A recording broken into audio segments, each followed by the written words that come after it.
J.D. Vance made a beautiful statement, in a series of beautiful statements in recent weeks. He was asked about the Christian faith, and he made a really, really important point about the meaning of Christianity. First is, I believe like the fundamental tenet of the Christian faith, it's not just a set of good moral principles, though it is that.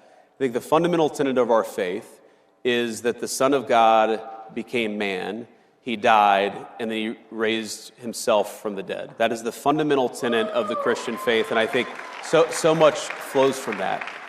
And I think one lesson that flows from that is that we shouldn't fear death. Of course, death is a very bad thing, but there are much more terrible things than just losing one's life, and importantly, you could lose one's soul.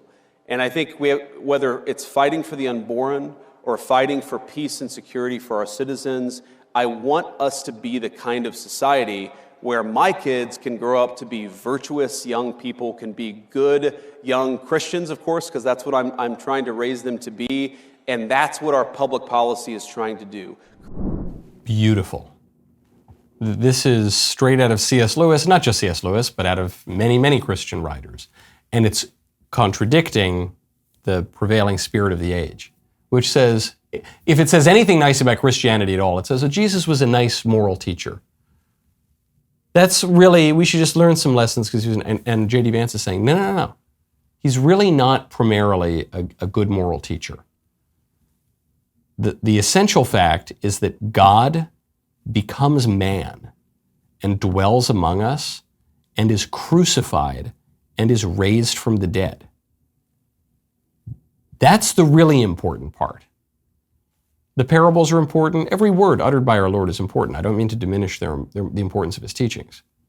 But what matters is God becomes man. God sends his only begotten Son, the second person of the Holy Trinity. God becomes man, dwells among us, is crucified, dies and is buried, and then is resurrected on the third day. That tells us really practical things about human nature, about our relationship to God, about the forgiveness of sins, about life everlasting, about the meaning of life, about our purpose, at the very least, about how we ought to view death. Because from the political perspective, the resurrection of our Lord is the ultimate political revolution, inasmuch as the ultimate power that rulers have in pagan societies is the fear of death, that they can punish and kill subjects. And the resurrection of our Lord says, actually, death has no ultimate power on you.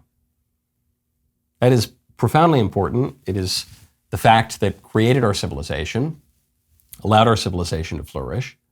Even if you don't believe in it, though you should, because all the evidence is for it, but even if you don't believe in it, you have to recognize that is a crucial, pun intended, fact about the civilization once known as Christendom.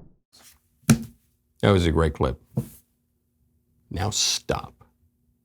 Stop what you're doing and ring that bell and subscribe, and I'll see you next time.